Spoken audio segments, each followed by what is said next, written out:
I love the Tongan people. They're so easy to love because they love you right back, and they show it. They usually show it first.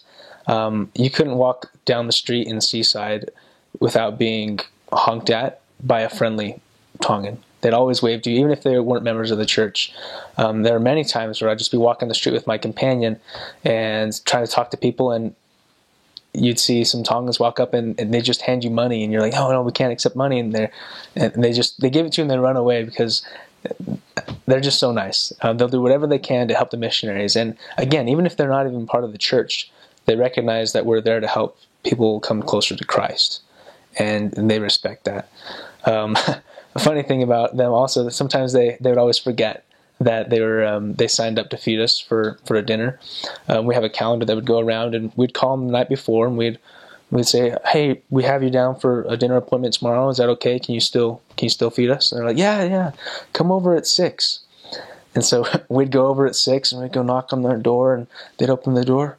Oh, elders, hometown buffet. So we'd eat at the buffet 2 or 3 times a week when they signed up to feed us. And again, they would do anything for us.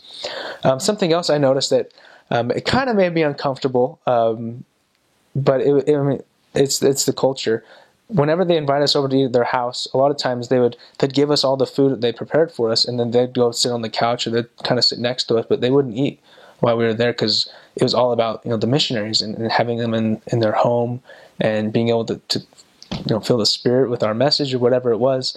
But they were always very, very respectful to the Spirit, church, and the missionaries.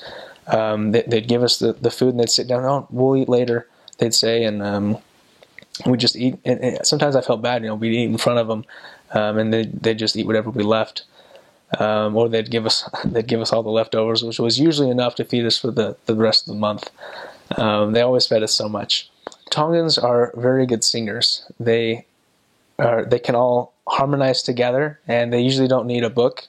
For sacrament meeting, the chorister will get up. They'll have a song picked out. He'll just start singing it, and he'll get about 3 or 4 words in, and then the entire congregation will join him, and it's just beautiful. It always has a perfect pitch, and you just fall in love with their voices instantly.